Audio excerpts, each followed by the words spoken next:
सेवा, गुरु की सेवा, संत की सेवा, भाई की सेवा, बहन की सेवा, माँ की सेवा, सासू की सेवा, दादाजी की सेवा, पड़ोसी की सेवा, गाय की सेवा, पशु पक्षियों की सेवा, मछलियों की सेवा।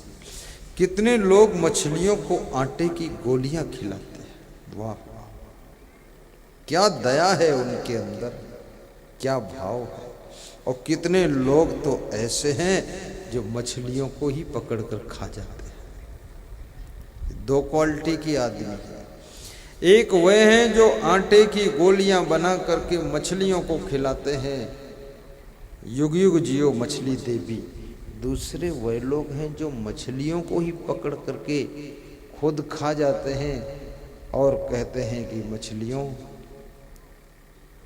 तुमने हमारी जिंदगी को बहुत अच्छा टेस्ट भी आया। और मछली को खा करके, उनका नाम मच्छंदर दास है। और मछली कितनी गंदी होती है आपको पता है? नहीं, मुझे पता है। क्या? पानी में तुम थूक दो मछली खा लेती, पानी में नाक छिनक दो मछली खा लेती, पानी में तुम गोबर डालो उसे मछली खा लेती। मछली मुर्दे को खा लेती, सड़े गले को खा लेती है, मछली मरी मछली को खा लेती, मछली मिड़की को खा लेती है।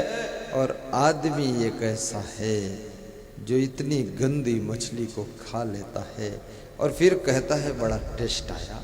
टेस्ट तो आएगा ही, सारी गंदगी एक साथ मिल गई।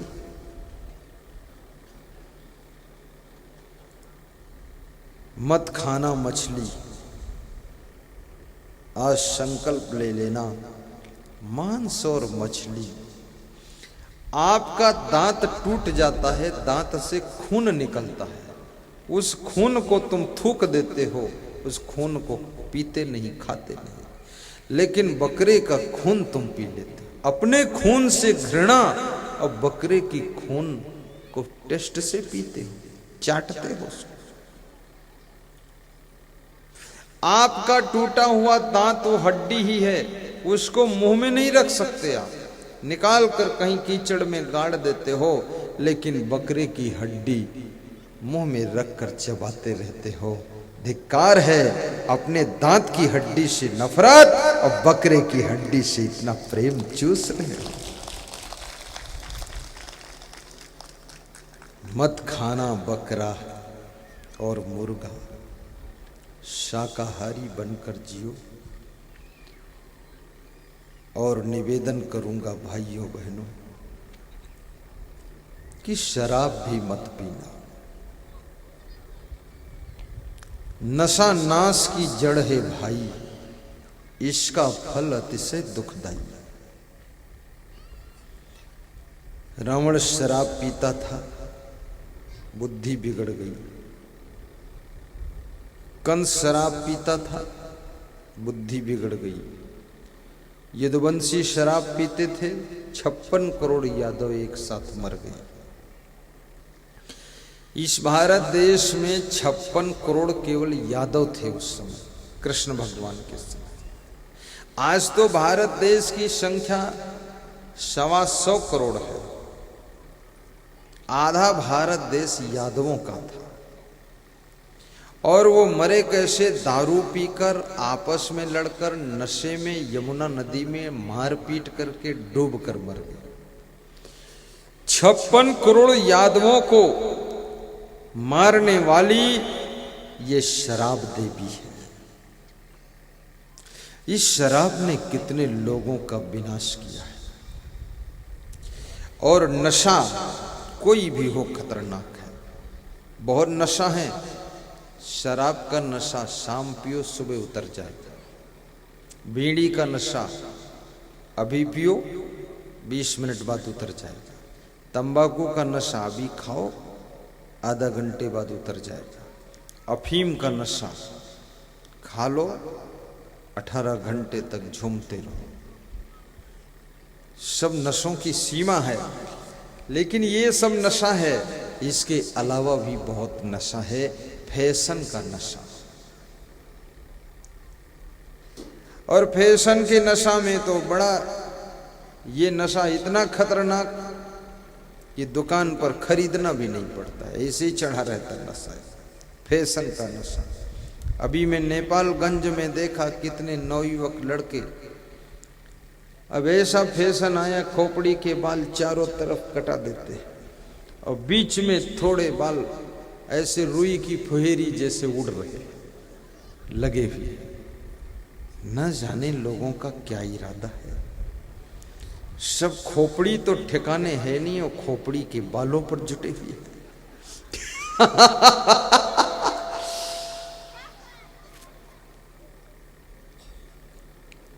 अभी यहां नेपाल में तो कम है, भारत देश में अब महिलाओं के ऊपर भी बालों का फैशन आया है, तो 4-5 बाल काट करके आगे लटका लेती है और उसकी मुंह पर लटकते हैं। अब इतनी मूर्ख है, जो देखता वो सोचता है कितनी मूर्ख है, बदतमीजी की बात, फालतू बाल लटकाती। और फिर वो बाल को ऐसे हाथ से उठा के फिर इधर कान पर रखती है और फिर मुड़ झुकाती तो फिर वो लटक जाते हैं। अब ये खामखी नाटक, लटकाती है फिर उठाती है फिर कान पे टांगती है फिर लटकते। अब इसी नौटंकी में वो लगी हुई है दिन भर। अरे या तो उसको काट ही दे और या तो लंबा ही रख, पीछे बांध ही दे, कुछ तो कर, क्योंकि ये बाल ही तो सुधारती रहेगी तो और काम कब करेगी। अब वो बैठी रहती है ऐसे मुंह दिखाती रहती है। अरे तेरे मुंह को कोई चाटना है क्या?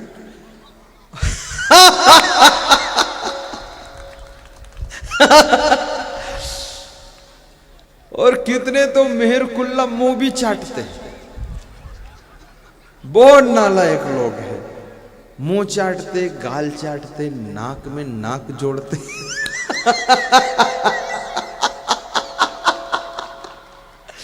तो मैं सोचता हूं अरे गधो, ऐसा तो जानवर भी नहीं करते, उनसे नीचे गिर गई, ये नाक में नाक क्यों जोड़ते?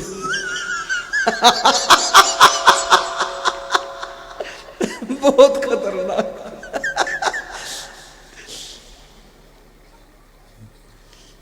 ये आदमी बहुत मूर्ख है, विवेक नहीं है लोगों के पास। ये चक्कर में मत फंसना। साफ सुथरा हो। किसी के गाल चाटोगे तो उसमें तो पसीना है, मैल है, बदबू है। ये कोई भैंस दूसरी भैंस को चाट सकती है। अब उसको ये भी पता नहीं मैं मनुष्य हूं कि भैंस हूं कि जबेल हूं, क्या मामला। ये कोई प्रेम थोड़े है, ये मूर्खता है। प्रेम में सभ्यता होना चाहिए, शालीनता। तो ये फैशन का नशा, ये भी बहुत खतरनाक। फिर अभी एक और नशा आया, वो मोबाइल का नशा। ये इतना खतरनाक नशा, मोबाइल का नशा। जिसको जरूरत नहीं वो भी मोबाइल लिए घूम रहा है और हाथ में पकड़ के लेकर खड़ा रहता है, दूसरों को दिखाता है कि मैं कोई कम नहीं हूं, मूर्ख, मेरे पास भी है। उससे पूछो तू डीलिंग क्या करता है, तेरी सेटिंग क्या है? बोले कुछ नहीं, बेवकूफी का काम करता हूं। फालतू। इस मोबाइल के नशा से भी बचो, फैशन के नशा से भी बचो। फिर आज के आदमी के ऊपर एक आलस्य का भी नशा बहुत है, बड़ा आलसी आदमी। पैदल चलता है तो ऐसा चलता है जैसे बूढ़ी भैंस जा रही है, टुम टुम टुम। अभी मेरे से कल शोभा यात्रा में भक्तों ने कहा थोड़ा पैदल चलो, तो मैंने उतर के पैदल चल के दिखा दिया। तो फिर वो कौशल कुमार ने कहा थोड़ा धीरे चलो। तुमने कहा क्या बात करते, मैं तो दौड़ के चल देता हूं, क्या टाइम पास करना। सब महिलाएं छितर बितर हो गई, ऐसा तेज चल दिए। मैं तो एक छलांग में सोरहुआ आ जाता, उसमें टिम टिम टिम टिम क्या चलना है, उतना रास्ता पूरा करना, छलांग मार के निकल जाओ। समय क्यों बर्बाद करते हो?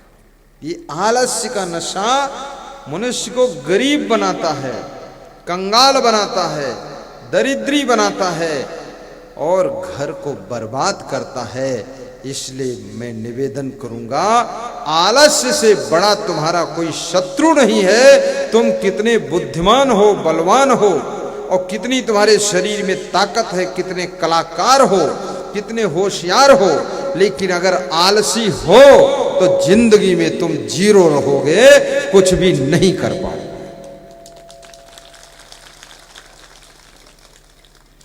कितने साधु इतने आलसी होते हैं,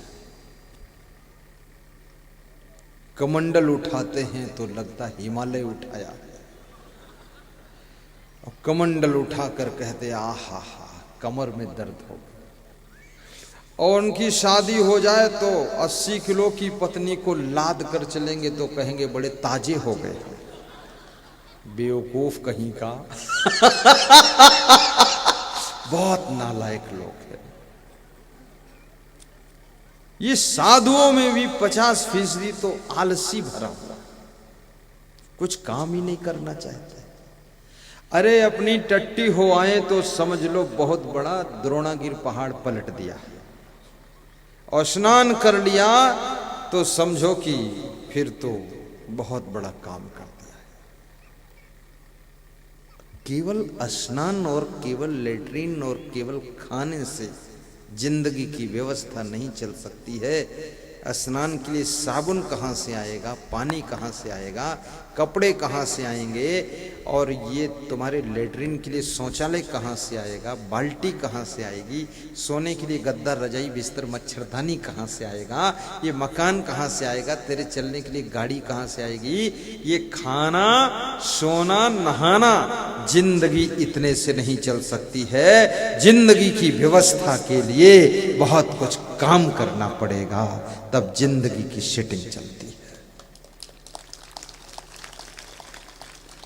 कितने गृहस्थों को बहुत आलसी देखा गया, इतने आलसी है कि तखत पर लेटा रहता है, उसको देखो तो ऐसे लेटा है जैसे कुंभकर्ण लेटा है, और फिर उसके पास बैठो तो भजन भी सुनाता है, बड़ा भजनानंदी है। भजन क्या गाता है? अजगर करे न चाकरी, पंछी करे न काम, दास मलुका यों कहे, सबके दाता राम। घर वाले मुझसे कहें करो तुम भी कुछ काम, दास मलुका यों कहे, दिन रात करो आराम। हम जैसा कोई काम चोर नहीं, नंबर 1 का हराम, दास मलुका यों कहे, क्यों मैं करूंगा काम। इतने बेईमान लोग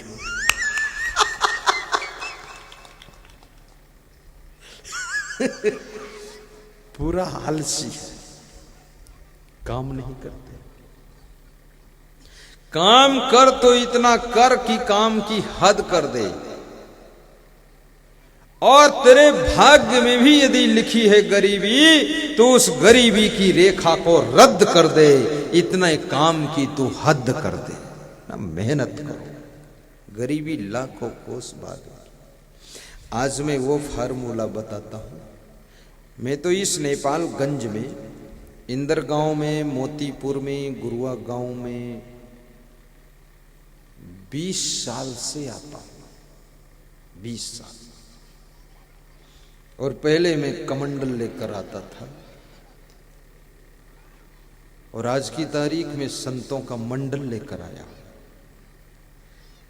हम और एक साधु और आता था, याद होगा इनको, डिहाइन जी को। बस 2-3 साधु खेतों में बैठते थे सुबह शाम, रात में आंगन में सत्संग कर देते थे। फिर मैंने सोचा ये क्या लफड़ा है यार, सब फालतू काम, टाइम पास होता है। इतनी मेहनत करो साधु लाइन में कि इस कबीर पंथ के स्वरूप को बदल डालो। मेहनत में जुट गई और ये जो भी हुआ है हमारे साधु संतों के परिश्रम से और भक्तों के परिश्रम से आज ये समागम हो रहा है। कितना परिश्रम करना पड़ा, कौशल कुमार को पता है। इसमें कम से कम 50 लोग दौड़ रहे हैं गांव के सब। रघुपति राघव राजा राम, पता न पावे सीताराम। बहुत दौड़ दौड़। जब मैं कल विदा हो जाऊंगा तब सामान समेटेंगे और रात में ऐसी नींद आएगी बेहोश हो जाएगी। थकान है। कितना पोस्टर चिपकाया है जगह जगह दीवालों पर। उन पोस्टर चिपकाने वाले बंदों को व्यास गादी आशीर्वाद दे रही है कि आपने बहुत मेहनत किया है, धन्य हो आप। ताली बजा दो एक बार पोस्टर चिपकाने वालों को। और मैं तो कहूंगा कि आप लोग वास्तव में, मैं नहीं देखता हूं इस गांव में कोई करोड़पति है, लेकिन करोड़पति भी तुम्हारा मुकाबला नहीं कर सकता है। इस गांव में जितने हुए सब पत्नी के पति हैं, न कोई राष्ट्रपति न करोड़पति है, लेकिन इतना जरूर है सभी के अंदर इतना प्रेम है कि बूंद बूंद इकट्ठा करके और गुरुदेव का समागम रखा है। ये छोटी बात नहीं। धन्यवाद के पात्र हो आप लोग। आवा फैशन का जमनवा, गा लीजिए, एक कड़ी गाइए सब संत। किताब में खोल लीजिए, उसमें लिखा हुआ है फैशन का जमनवा। आवा फैशन का जमनवा। एक नई नई बहू ससुराल में गई तो अपनी सासू से कह रही है, सासू कैसे सपरी आवा फैशन का जमनवा। वाह वाह। गा दूं, पूरा गा दूं तो किताब मंगा दूं। ढूंढे मिला कि नहीं? लो हमें दे जाओ एक किताब। आवा फैशन का जमनवा। ओहो। तो बड़े घरन की लड़की मैं हूं, विद्याचार्य पढ़ी। इंग्लिश, हिंदी, संस्कृत और नेपाली 4 विद्या पढ़ी।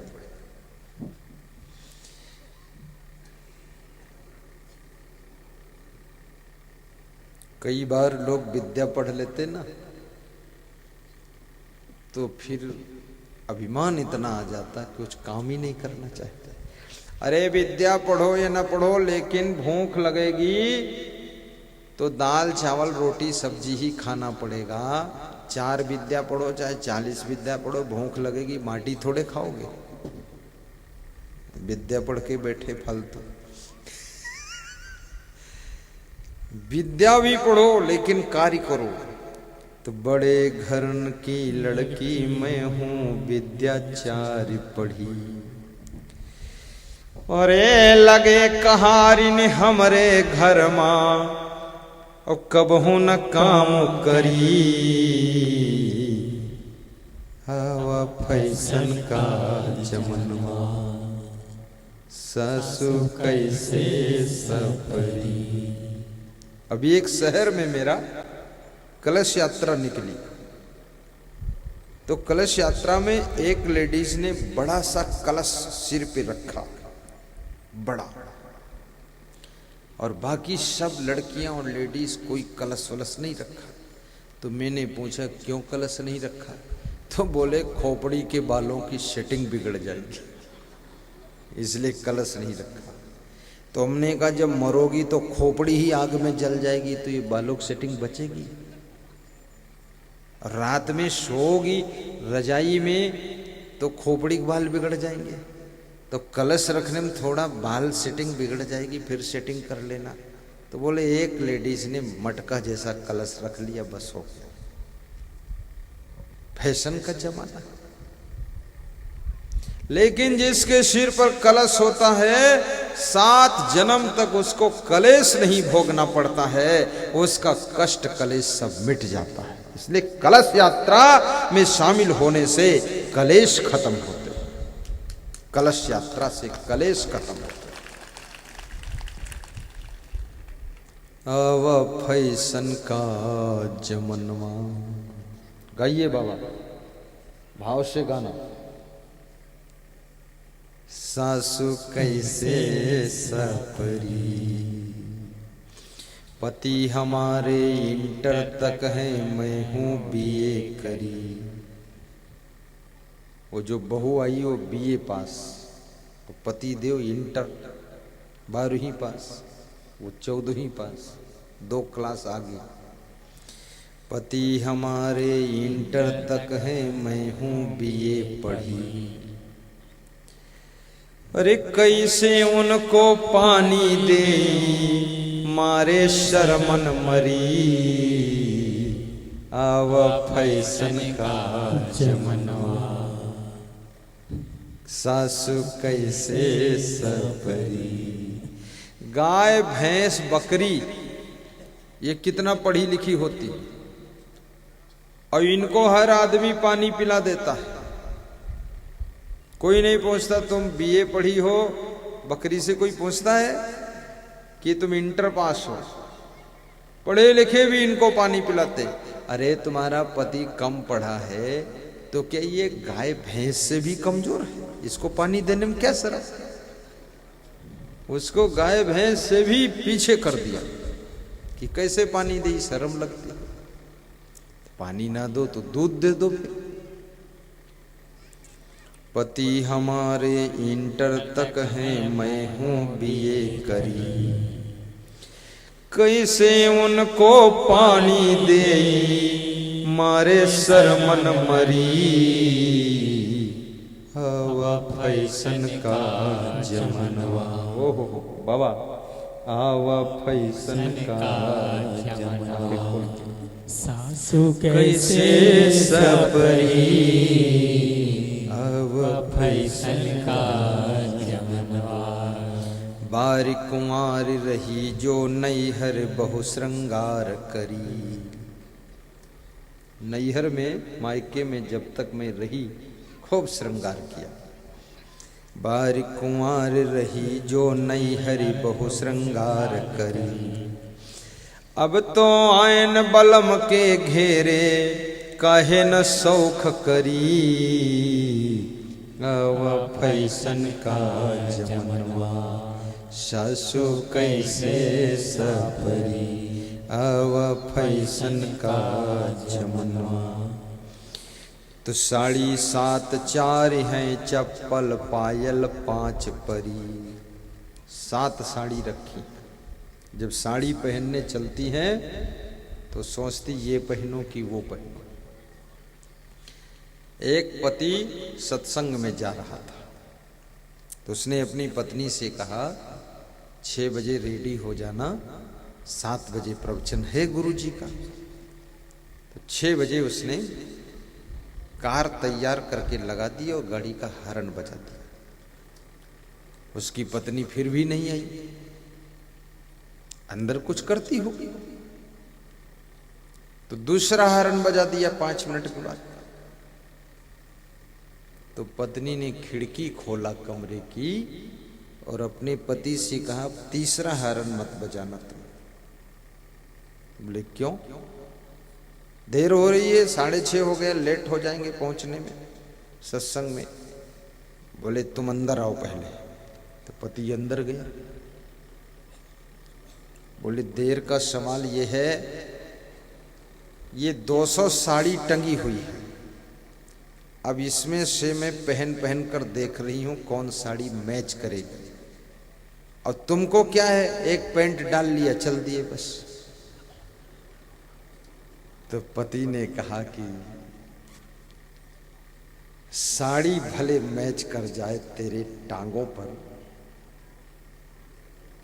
बाल मैच करें खोपड़ी पर, अंगूठी मैच करे अंगुली पर, पायल मैच करे पैरों पर, घड़ी मैच करे कलाई पर, लेकिन अगर तेरे अंदर समझ बूझ नहीं है तो पति पत्नी में कभी मैच ही नहीं होती है, रोज धक्कम धुक्की होती रहती है।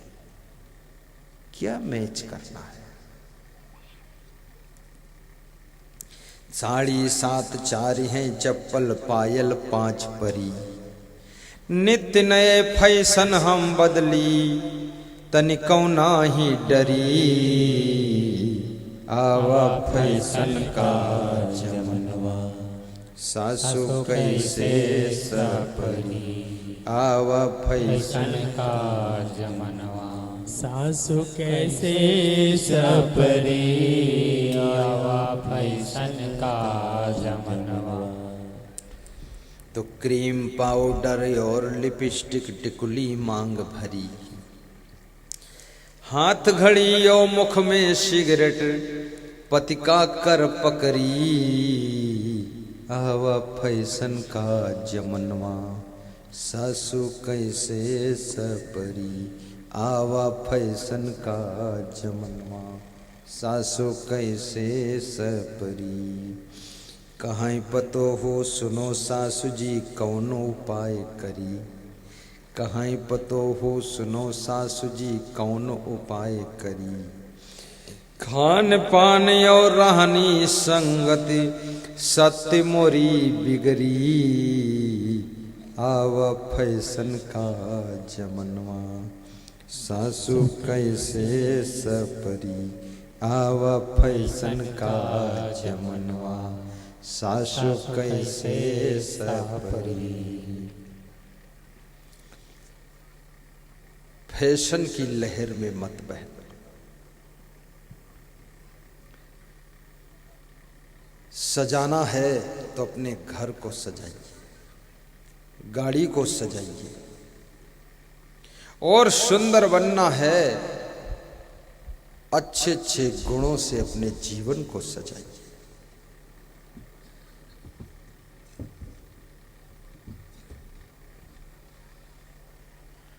गुणवान बनो, महान बनो।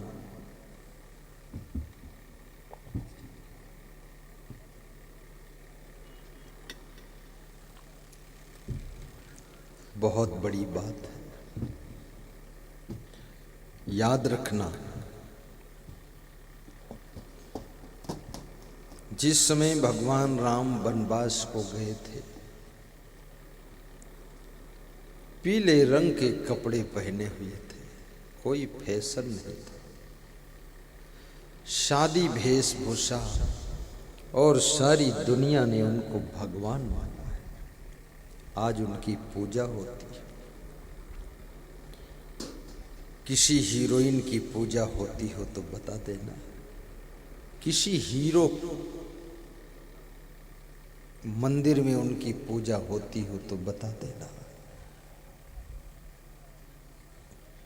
गुणः पूजा स्थानम नच वयम नच लिंगम। गुणों की हर स्थान पर पूजा होती है, न जाति की पूजा होती है और न तो उम्र की पूजा होती है। इसलिए अपने आप को गुणवान बनाइए, और गुणवान व्यक्ति सबको प्रिय लगता है। परिश्रम का गुण, नम्रता का गुण, सरलता का गुण, सहनशीलता का गुण, गम खाने का गुण, सफाई शुद्धता का गुण, प्रेम करने का गुण, सेवा का गुण, सेटिंग का गुण, मितव्ययिता का गुण, प्रसन्नता का गुण, जिम्मेदारी का गुण, ईमानदारी का गुण, वफादारी का गुण, ये सभी गुण मनुष्य की शोभा